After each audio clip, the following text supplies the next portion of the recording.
salaam gaay lii nag mooy partie 2 guerre froide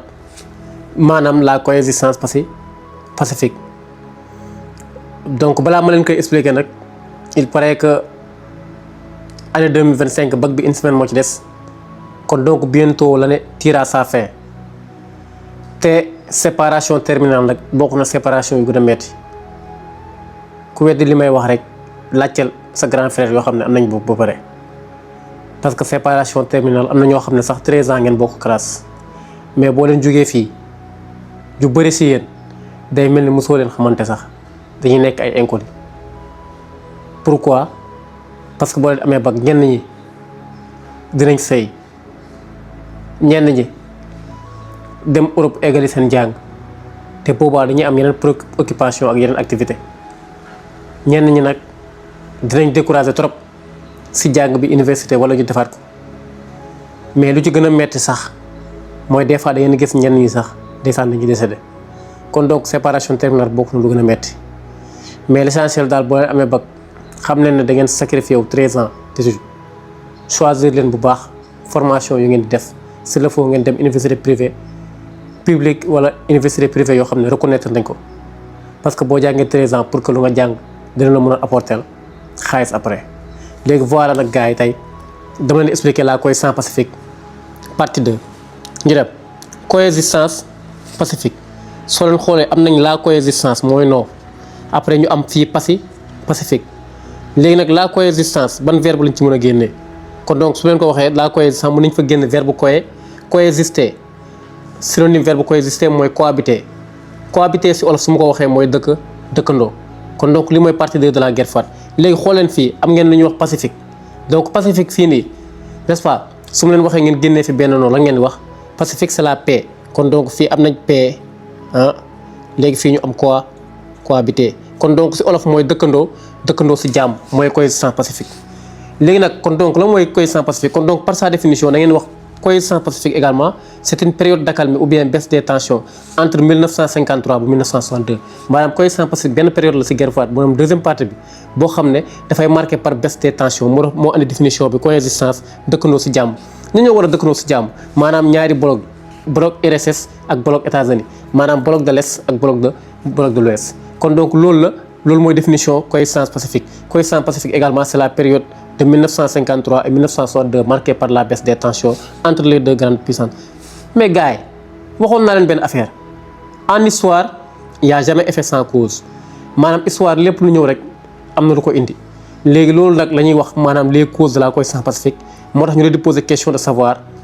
dégager le contexte historique maanaam lan moo ko indi. mais gars yi suñu leen laajee les causes de la coexistence pacifique lan moo ko indi da ngeen di wax d'abord l'arrivée au pouvoir des deux nouveaux dirigeants. su ma nee l'arrivée au pouvoir des deux nouveaux dirigeants mooy lan mooy maanaam ñëw nguur si ñaari président yu bees soo leen xoolee ñu dem ci côté États-Unis avant coexistence pacifique maanaam première partie bi 1947 ba 53 États-Unis kam moo nekkoon seen président mooy Harry boo leen fàttali ko dafa nekkoon président ku ñuy wooye Harry Truman xam ngeen ko moom moo bombardé Hiroshima Nagasaki. URSS nag ban président lañ amoon bu yàgg ba am nañ président bu ñuy wooye Staline vous voyez léegi nag mais fii nag dañoo constaté que Harry Truman dafa jeexal mandat maanaam mandaam dafa jeex comme Macky Sall léegi kan moo ko remplacé Eisenhower moo ñëw au pouvoir. léegi Staline nag moom tamit 1953 Staline dafay décédé maanaam dafay gaaño léegi bu mu gaañoo kan moo ko remplacé Khrouchtchev kon gis ngeen si ñaari bloc yi bloc de l'Est ak bloc de l'Ouest ku nekk si ñoom rek da nga am président bu bees kon donc loolu mooy cause de la coexistence pacifique. mais lan moo ko waral parce que boo leen xoolee président yi fi njëkkoon nekk ay président yoo xam ne ñoom ay nitu fil la nañ dañoo bëri histoire d'abord moo commencé si Harry Truman dafa bëri problème trop moom moo njëkk a utiliser monde bi bombe atomique gars yi nekk si dernière conférence bi mu ne bu yeewoo moom dina jeexal seconde guerre mondiale waxul gars yi lan lay def si la yeewoo rek dem génne bombe atomique pour la première fois mu utiliser ko sànni ko Hiroshima ak Nagasaki kon xam ngeen président bii nii kon nitu fit la woon ku bëri histoire la. léegi nag si côté bi am ngeen URSS maanaam Staline seen président Staline moom du ma ko waxaat maanaam mën naa wax sax boo génnee Hitler Staline mooy nekk deuxième assassin si monde bi moo ëpp lu mu rey non ñaar ñi dañoo ñàng dañoo bëri histoire. léegi ñoom nag buñ génnee au pouvoir ba jox yeneen ñaari nit yoo xam ne muy Eisenhower ak Khrouchtchev mën naa ne Eisenhower ak Khrouchtchev ñoo gën a sedd ñi dañoo tàng kon donc loolu moo andi cause première de la coexistence pacifique c'est l'arrivée au pouvoir des deux nouveaux dirigeants. léegi boo ko expliqué da nga ne d'abord à côté également de l'URSS Staline est décédé en 1953 remplacé par qui par Khrouchtchev. Léegi à côté des États-Unis, Harry Truman a terminé son mandat, remplacé par qui? Par Eisenhower. Léegi Khrouchtchev bi sax moom moo théorisé mot de la coexistence pacifique pour la première fois en 1956 lors du 20e congrès du parti péquiste. Moom moo prononcé pour la première fois mot de la coexistence pacifique pour wax que coexistence pacifique également c'est une période d'accalmie ou bien période baisse des tensions entre les deux grandes puissances. Maanaam duñ ay xarit mais ñoom période boobu daal bëgg nañ tension yi wàcc. Pourquoi? Parce que boo leen seetaanee première partie de la guerre fois tension yi jugoon na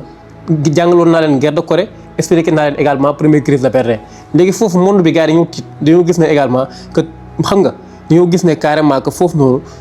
naroon nañ dugg si ay troisième guerre mondiale jaru ko ñu ne dañuy dugg si coexistence pacifique. Kon donc loolu mooy première cause c'est l'arrivée au pouvoir des deux nouveaux dirigeants. Mais deuxième cause fii tamit coexistence pacifique am na deuxième cause mën naa ko waxee l'équilibre de la terreur. L'équilibre n'est-ce pas de la terreur. L'équilibre de la terreur mooy deuxième cause ah. Léegi l'équilibre de la terreur boo leen ko déggee équilibre boo leen xoolee balance comme équilibre mooy lu tolloo doole léegi terreur nag mooy lu malheur mooy loo xam ne moom baaxul fitna la. Kon donc équilibre de la terreur su ma koy wax boo leen ko war a expliquer ça renvoie également aux bombes atomiques. Boo leen xoolee en 1945 États-Unis kese moo amoon si bombe atomique si monde bi moom la utiliser sax contre Japon, Hiroshima ak Nagasaki. Mais dañoo constaté que 1949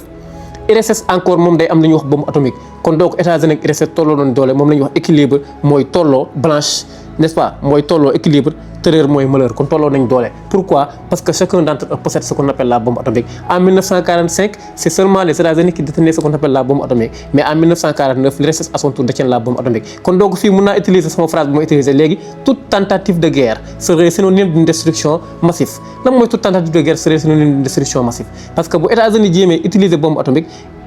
pour guerre ak URSS utiliser bombe atomique pour guerre ak moom te boobaa nag ñoom ñaar ñëpp a yàqute. Kon donc toute tentative de guerre muy États-Unis muy URSS serait synonyme de destruction képp ku jéem a déclarer guerre sa morom yow da ngay yàqule. Kon donc pourquoi? Parce que on assiste à l'équilibre de la terreur parce que ñoom ñaar dañoo tolloo doole. Kon vous voyez loolu mooy les deux causes de la coexistence pacifique. Les deux causes de la coexistence pacifique l'arrivée au pouvoir des deux nouveaux dirigeants ak équilibre de la terreur mooy tolloo nañ doole. Mais nag gars yi est-ce que dañuy réussir complètement ci coexistence pacifique? Maanaam est-ce que coexistence pacifique lu ñu waxoon maanaam coexister en paix ci période bi est-ce que dañ koy réussir? Non gars yi dañu ko réussir dañuy dem ba benn instant dañuy constater que am na guerre. Léegi guerre boobu nag ñu am seen biir guerre boobu la ñuy wax les limites de la coexistence pacifique. Parce que pourquoi limite? Parce que mën naa wax échec wala ñu koy wax les guerres de la coexistence pacifique. Pourquoi? Parce que ci période bii ñu wax dañoo ne woon jàmm lañ bëgg mais dañoo constater que ci même période boobu noonu boo xoolee ñaar yëpp ci même période bi la gis nañ ne jàmm bi mujjeewul am na guerre. Première bu ma njëkk a cité mën naa wooye la deuxième crise de Berlin. Deuxième crise de Berlin nag mu ngi am 1962 n'est-ce pas? Léegi deuxième crise de Berlin cause bi soo leen fàttalikoo après première crise de Berlin bu njàng ci première partie guerre froide bu fekkonte ne comprendre ko da ngay dem sama chaîne YouTube nga tapé Ndiaye Histoire léegi boo fa defee guerre froide en wolof da ngay gis première partie bi. Mais aussi tamit même leçon terminale presque programme yëpp def naa ko foofu noonu en wolof c'est bien détaillé comme ça kon donc dem leen YouTube boo leen demee foofu noonu ngeen tapé Ndiaye Histoire en même temps ngeen abonné n'est-ce pas? Léegi nag boo leen xoolee ci première partie bi defoon nañ lu ñuy wax première crise de Berlin. Léegi foofu conséquence bi bu mu jeexee dañoo def RDA en même temps ñu am lu ñuy wax RFA. Léegi RDA mooy République démocratique allemande RFA mooy République fédérale allemande. Léegi République fédérale allemande après États-Unis moo ko moom dañ ko séddoo maanaam Allemagne dañ ko séddale ñaar léegi nag bii nag URSS moo ko moom. Léegi après guerre boobu noonu mooy 1949 dañoo séddale Allemagne ñaar après Allemagne dañ ko xaaj ci digg bi boo xoolee même bu ñuy dem coupe du monde ñaari Allemagne ñooy am. ñu xaaj ci digg bi créer deux pays n'est-ce pas? Léegi nag RDA ak RFA. Léegi RDA sous la direction de l'URSS RFA sous la direction des États-Unis. Mais bu ñu ñëwaat fii ci deuxième crise de Berlin mais on a constaté à partir par exemple de 1958-61 une forte population de jeunesse maanaam ay jeunes yu bëri dañuy jóge RDA bu URSS moom pour dem RFA la moo waral loolu parce que boo xoolee RDA bi dañuy dund condition de vie précaire maanaam ñoom fii dund bi dafa metti fii nii amul liggéey amul dara mu ngi mel ni Sénégal ak Nicaragua dañoo jékki-jékki rek ñu teel yoon boo xam ne amul visa da ngay ñëw rek jël avion dem parce que Sénégal dafa doppel Sénégal amul liggéey gars yi da ngay jaar Nicaragua pour dem États-Unis léegi fii nag waa RDA dañoo constaté que ñoom seen dëkk amul liggéey dañuy dund lu ñuy wax condition de vie précaire léegi puisque amul liggéey dañuy dund lu ñuy wax condition de vie précaire looloo waral nag dañuy constater une forte population de jeunesse maanaam ay jeunes yu bëree bëri dañuy quitter RDA bu URSS pour dem lu ñuy wax RFA. Mais loolu population jeunesse n'est-ce pas parce que développement population jeune la ñëpp xam nañ ko jeunesse yi ñooy def lépp mais yow bu fekkee yow da nga moom sa pays jeunes yëpp daw di dem lu ñuy wax RFA kon loolu baaxul malheur la léegi moo tax ñu constaté nag loolu moo waral nag président RSS bii di Kourtchev kon donc face à cette situation menaçante boo xam ne arrangé wu ko dafay jël décider bloqué kii bi maanaam bloqué accès léegi mënatoo jógee RDAD pourquoi parce que dafay construire benn mur en 1961 moom la ñuy wax mur de Berlin doo leen dégg mur de Berlin même Sénégal si ñu ngi wax Koulibaly ak kay mur de Berlin parce que dañu ko dëgg léegi mur bi nag dafa gudd complètement nu mu guddee noonu ba kenn mënu faa jaar maanaam nit mënu kaa tëb pour dem fee pourquoi mu def ko parce que pour éviter population RDA dem RFA pourquoi parce que fii dafa am condition de vie précaire fii nag dafa am condition de vie meilleure fii condition de vie bi dafa metti amul liggéey amul dara or que fii dafa am condition de vie bu neex da ngay am liggéey am dara am lépp kon donc voilà loolu mooy andi li ñuy wax crise également deuxième crise de Berlin kon donc bu ñu la ko laajee les causes da ngay ne également on a constaté à partir de 1958 une forte population des jeunes quitte la RDA République démocratique allemande pour migrer vers la RFA kon donc Kourtchev également dès lors Kourtchev face à cette situation menaçante, il a décidé d'ordonner ce qu'on appelle un blocus pour empêcher également les jeunes de la RDA pour aller vers la RFA. kon loolu dafay créer benn crise parce que imagine yow bu dëkk bu yàgg ba benn dëkk kese la woon par exemple RDA bu nekkoon par exemple Parcelles donc RFA nekk Golf yow nit ku nekk rek am nga sa mbokk feneen fi man sama mbokk par exemple sama yaay bu dëkkoon fii bu dëkk fii te ñu nekk benn pays après dañuy séparé kon donc mur bi dafay durer 30 ans duñu mës a gisante vous voyez après dafa triste da ngay gis ñaar ñu bokk ndey ak baay 30 ans duñu gisante ñenn ñi RDA la ñuy nekk mais ñeneen ñi dañuy nekk RFA dañuy toog ay 30 ans par exemple duñu gisante kon loolu dafa triste kon donc loolu mooy limite première guerre de la coexistence pacifique léegi bu ñu jógee si deuxième crise de Berlin am na deuxième guerre boobu la ñuy wax missile fusée de Cuba léegi missile fusée de Cuba nag pour expliquer leen ko du metti soo leen xoolee fii soo leen xoolee léegi mën naa ne fii mooy Cuba fii mooy États-Unis maanaam Cuba dafa nekk benn île bu jege trop États-Unis n'est-ce pas léegi Cuba nag dafa amoon benn président bu fa nekkoon président boobu ñu koy woowee Batista léegi nag Batista nag dafa dem ba en 1959 benn nit boo xam ne moom Cuba la dëkk dafaa jóge woon quoi dem jàngi nit boobu ñu koy woowee Fidel Castro kon kooku ñu koy woowee Fidel Castro léegi Fidel Castro nag dafa ñëw en 1959 mu renversé Batista renversé mooy lan mooy maanaam mu def coup d'état léegi bu mu ko defee coup d'état nag après moom Castro bu nekk au pouvoir dem diriger Cuba mais États-Unis lan moo leen jaaxal mooy moom Batista bu muy nekk au pouvoir Batista moom pro américain la woon su ma nee pro américain maanaam Batista moom day dégg waawu américain yi lu ko américain yi wax rek moom da koy def vous voyez mais lan moo jaaxal États-Unis mooy Fidel Castro ban fit la am bu ñëw fekk Batista koo xam ne mu ngi diriger réew mi nànk ba pare lu ko américain yi wax lay def mu koy renverser léegi américain yi nag dañoo mere Fidel Castro si acte bu mu def la fekk mu def ko coup d'état léegi puisque américain yi dañ ko mere nag lan lañ ko def dañoo ne daal ñoom dañuy rompre benn lien commercial maanaam jënd ak jaay biir Cuba ak États-Unis dañ koy jéem a daqal parce que Cuba moo dàq jaay sucre canne à sucre dama leen koy wax ñoo ko dàq defar mooy suukar bi léegi américains yi nag pour ñu punir Fidel Castro dañuy ne dañuy rompre lien commercial entre Cuba ak États-Unis léegi bu ñu ko rompre nag Fidel Castro moo nekk au pouvoir moo renversé Batista Castro nee na man waa dëkk bi daal ñaar ñoo fi am su dul États-Unis rek day nekk URSS comme que États-Unis moom daf maa jege nanguwul li def ak man ay lien commercial daf may punir xam na laay def bàyyi ma dem jege URSS léegi nag Cuba donc Fidel Castro également s'est rapproché de l'URSS peu à peu si la demee URSS na ne URSS naka mu si loolu la nekk est-ce que doo leen ñëw ñu xaw a def échange URSS ne ko d'accord man d'accord naa nekk sa partenaire ju defee échange léegi nag États-Unis nag bu mu yëgee ne Castro am na fit ba dem di jege URSS États-Unis seen rab yi daa gën a jug si lañ gën a mer complètement ñu ne waa xanaa kii dafa dof kii xamul na ñu ngi si coexistence pacifique ñun nan lañ mën a nekkee si coexistence pacifique boo xam ne instant yii guerre la day metti bugguñu dara lu jege fee bu ñëw di sekk ak ñi ay wax après nag États-Unis ñu ne kon Castro mii moom dafa dof ñu ne kii xam la mooy solution dañ koy jéem a éliminer dañ koy jéem a rey léegi kon donc dès lors États-Unis a décidé également d'assassiner ce qu'on appelle Fidel Castro léegi pour ñu rey ko nag dañuy def benn opération bi ñu koy opération du baie de Causon donc opération du baie de Causon la mooy opération du baie de Causon maanaam États-Unis dafay dem ba Cuba mu recruter fa ay jeunes ñoo xam ne armée bi lañ nekkoon léegi su leen recruter da leen andi États-Unis mu former leen léegi bu leen former da leen def ay commando léegi su leen defee commando également pour ñu dellu biir Cuba neutraliser Castro nànk jëm ko rey moom la ñuy wax opération du baie de Kosso. kon donc les États-Unis également vont former des commandos 1200 commandos également par la CIA. CIA moo leen di former xam ngeen CIA ngeen ñu seetaan film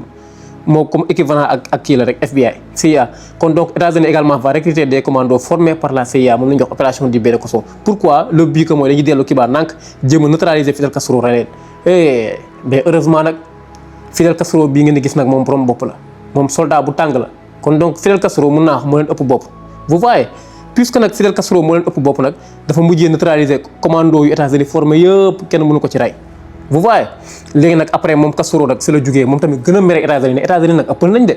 ñu ñëw ne ñoom daal yamuñu dañ may punir commercial ak ñu ne dañ may jéem a rey Castro nee na xamala la IRSS xamala la jaama moom léegi maanaam dénk naa la sama bopp. kon donc mën nañ également Castro également c'est relié à l'IRSS de façon définitive mën naa ne sax kabi Castro dafa jël Cuba soppi ko léegi pays communiste maanaam moom bokk na si IRSS. foofu la problème bi commencé nag léegi IRSS mu ne Castro mu ne IRSS nag nee na Castro léegi comme que ñun léegi ay alliés lañ xam nga léegi comme que su ñun nga far dañuy jël ay missiles moom moo andi tur bi crise des missiles de Cuba léegi dañuy jël ay missiles ñu implanté ko biir Cuba missiles yi nga xam ne day viser États-Unis directement nga xam ne troisième guerre mondiale bu amee wax ji du yàgg balaa États-Unis di jug rek missile yu nekk Cuba da koy dal. donc loolu la président IRSS bi wax mais affaire bi en secret la maanaam kenn du ko yëg mais da ngeen fàtte États-Unis ñoom dañoo informé wu ñoom dañoo am wàllum information dañu cee développé léegi benn jour nag affaire bi daw ay mois kenn yëgu ko léegi benn jour rek la avion États-Unis yu ñuy wax avion U2 États-Unis dafay jël ay avion U2 avion espion dañ doon dox rek ba photo missile yi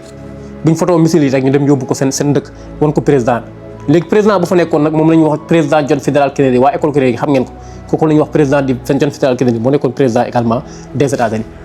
léegi Kennedy nag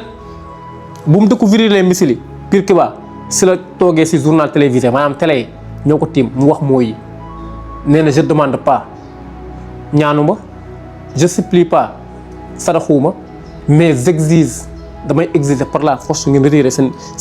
missiles yi yéen IRSS wala sinon en revanche xam ne damay génnee sama bombe atomique pare naa pour jàmbaarloo ngeen troisième guerre mondiale. kon donc fii gars yi cas bi critique na trop parce que instant yi nii gars yi jaxasoo nañ IRSS ñoo xamuñu lan la ñuy tontu Kennedy def na déclaration moom yëpp di ko waxtaanee journal dina gars yi bu ñu génneewul missiles yi moom déclaré na guerre mondiale. léegi boo leen xoolee même histoire bi moo am actuellement nii en 2025 entre Ukraine ak Russie boo leen xoolee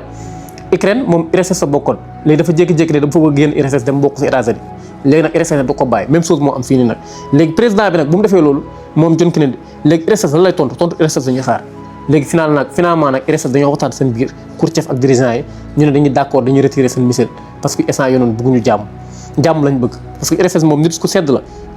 su fekkoon Staline moo fi nekk ba léegi moom kenn waxatu ko mais heureusement ba Khrouchtchev moom nit ku sedd la ñu si lañ d'accord nag dañuy retirer seen missile kon guerre bi mu si la jeexee kon donc gis ngeen après nag loolu amee conséquence bi mooy dañuy installer benn téléphone rouge entre le Kremlin mooy palais IRSS ak Maison Blanche mooy palais États-Unis pour lan pour ñaari présidents yi genre situation bu amee nii ñu mën a déggoo directement parce que période bi ñëpp a jaxasoo le monde également a failli être plongé dans la troisième guerre mondiale tuuti ju dugg si troisième guerre mondiale te buñ ci duggoon boobu noonu du baax parce que ku nekk si yoon yor nga arme nucléaire te wax naa ko également bu fekk ñëpp amee arme nucléaire kon toute tentative de guerre serait synonyme d'une destruction massive. kon donc voilà gars yi loolu nag mooy la coexistence pacifique également c'est la période de 1953 1962 marquée par la baisse des tensions. Quelles sont les causes de la coexistence pacifique? D'abord, on a cité ce qu'on appelle l'arrivée au pouvoir des deux nouveaux dirigeants. À côté des États-Unis, Harry Truman, terminé son mandat, remplacé par qui? Par Eisenhower. À côté de l'URSS également, Staline a terminé son mandat. Staline est décédé en 1953, remplacé par qui? Remplacé par Khrouchtchev. Vous voyez, les deuxième cause, nous avons cité ce qu'on appelle l'équilibre de la terreur. Équilibre de la terreur mooy tolloo doole. Pourquoi? Parce qu'on a dit en 1945 c'est seulement les États-Unis qui détenaient ce qu'on appelle la bombe atomique. Mais arrivé à 1949, RS à son tour détient ce qu'on appelle la bombe atomique. Donc là, on assiste à l'équilibre de la terreur. Et toute tentative de guerre à cette époque serait synonyme d'une destruction massive. C'est pourquoi les deux grands vont plonger ce qu'on appelle dans la coexistence pacifique pour baisser les tensions, pour éviter ce qu'on appelle des confrontations directes. Vous voyez, léegi bu ñu fa jógee nag si la ñuy wax les limites parce que coexistence pacifique am na ay limites. Quelles sont les limites de la coexistence pacifique? mooy luy wane ne dañoo échoué coexistence pacifique maanaam période bi dañoo ne woon guerre du am mais guerre mujj na am. Léegi d'abord on a cité ce qu'on appelle la deuxième crise de Berlin n'est-ce pas? Deuxième crise de Berlin en 1961. On a constaté une forte population de jeunesse quitte la RDA pour migrer vers la RFA. Donc Khrouchtchev, face à cette situation menaçante, il a décidé d'ordonner également un blocus, n'est-ce pas, en construisant ce qu'on appelle un mur, on l'appelle le fameux de mur Berlin, construit en 1961. Les murs bi bu ñu ko tegee nag bokk na si lu jeexal guerre froide. Vous voyez, après on a cité deuxièmement la crise des missiles fusées de Cuba en 1962. Kon donc boo leen amee exercice ci cohésion pacifique soo leen lire texte bi bu baax ngeen xam ne lii cohésion pacifique lañ leen di wax. Kon donc foofu bu fekkente ne première question mu nekk présentation des auteurs kon ñii lañ mën a présenter Nikita Khrouchtchev wala Eisenhower wala Nikita Khrouchtchev wala Eisenhower wala tamit John Kennedy, n'est-ce pas? Kennedy moo defoon journal bi léegi Khrouchtchev nag ñëpp xam nañ ko moo nekk également homme politique URSS, n'est-ce pas? Arrivé au pouvoir en 1953 mu remplace Staline. Événement yu mu fekkee na crise également deuxième crise de Berlin fekkee na crise des missiles de Cuba. Léegi nag Eisenhower tamit moo nekkoon également homme politique des États-Unis, n'est-ce pas? moo remplacé Harry Truman. Vous voyez léegi troisièmement ku ëpp important mooy lan mooy Kennedy. Donc Kennedy également homme politique des États-Unis xam ngeen ko. Léegi moom fekkee na ban événement fekkee na lu ñuy wax crise également des missiles de Cuba. Léegi voilà loolu lañ war a présenter comme question 1. Les questions 2 mën nañ am lu ñuy wax dégager le contexte historique. Léegi nag contexte historique bu ñu ko dégager boo leen liiree xam ne cohésion pacifique la xam ngeen ne guerre froide la ñuy wax mais partie 2 de la guerre froide. Kon donc mën ngeen wax ces faits évoqués s'inscrivent dans un contexte général de relations internationales Est-Ouest, particulièrement la cohésion pacifique. Point. Léegi après ñu indi benn connecteur logique. En effet, n'est-ce pas? En effet, après leur désaccord lors des conférences, les deux grands vont plonger dans une nouvelle atmosphère après la guerre froide. Léegi point encore. Léegi, n'est-ce pas? Léegi de ce fait, en 1953, on assiste également à l'arrivée au pouvoir des deux nouveaux dirigeants. À côté des États-Unis am nañ Staline, à côté également am nañ Eisenhower, à côté de l'URSS am nañ ñuy wax également Khrouchtchev. En même temps on assiste aussi à l'équilibre de la terreur parce que ku nekk am na bombe atomique. Léegi nag loolu moo dugal gars yi si li ñuy wax cohésion pacifique. Kon donc loolu mooy contexte historique. Wax naa leen contexte historique mooy lan moo indi yow texte bi lan moo poussé auteur bi ba mu bind texte bi. Vous voyez kon donc contexte historique maanaam cause bu sori la. Donc mën nañ ne cause la mais cause lointaine bu tax auteur bu bind texte bi. lu tax mu bind ko lan moo ko andi kon donc loolu mooy contexte historique fii nii. Léegi bu ñu ko amee ne troisième question bu ñu am mooy portée historique. Donc portée historique dama leen koy wax mooy maanaam conséquence. Léegi contexte mooy cause bu andi texte bi mais texte bi conséquence lan la jur en matière d'histoire. Maanaam texte bi lan la jur en matière d'histoire pas simple conséquence mais conséquence boo xam ne histoire la ba ñëpp xam nañ ko. Kon donc boo leen xoolee su fekkente ne cohésion pacifique moo am maanaam cohésion pacifique mu ngi am 1953 ba 53 ba 62 mais conséquence après 62 lan la jur. Léegi foofu pour wax également la portée historique de la cohésion pacifique mën nañ wax après dañoo installé lu ñuy wax téléphone rouge en 1973 l'installation d'une téléphone rouge entre la Maison Blanche et le Kremlin pour ñaari présidents yi problème yu am yu mel nii bu amaatee ñu mën a déggoo direct parce que sinon rek wóoratul quoi mën a dugal ci monde bi ci troisième guerre mondiale. Léegi mais encore portée historique bu gën a sori da ngay def virgule mais mën nga wax léegi lii mooy crise des missiles fusées de Cuba bi moo waral après gars yi conséquence moo waral gars yi dugg ci troisième période bu ñuy wax la détente pour wàññeewaat foofu noonu tension parce que dañoo gis ne crise missile de Cuba yi dafa naroon plonger monde bi ci troisième guerre mondiale. Xam nga parce que fii tension yi tàngoon na trop bu fekkoonte ne waa Khrouchtchev ñoom nanguwuñu woon rek dégg ndigal nanguwuñu woon retirer seen bombe rek Kennedy pare woon na moom pour génnee bombam après gars yi guerre te buñ guerree foofu du baax kon donc léegi mën nañu wax portée historique également fii bu ñëwee fekkente ne crise des missiles de Cuba moo génn wala crise de Berlin mën nañu wax seen conséquence mooy lan mooy fii conséquence am construction du mur de Berlin mais fii conséquence am mooy lan mooy l'installation du téléphone rouge ba pare moo ñu mënee si li ñuy wax la détente nag benn période la boo xam ne gis nañ ko def naa ko sama chaîne YouTube Ndiaye Histoire c'est-à-dire période de 1962 ba 1975 foofu tamit c'est marqué par la baisse des tensions maanaam foofu moom moo tax ñu koy woowee souvent la deuxième cohésion pacifique parce que même chose la rek amul benn différence foofu tamit am na ay cause am na ay limites am genre yooyu noonu et cetera léegi dañ koy dem xool rek sama chaîne YouTube ngeen abonné nag bu leen fàtte abonné may ma pouce dem ok bye.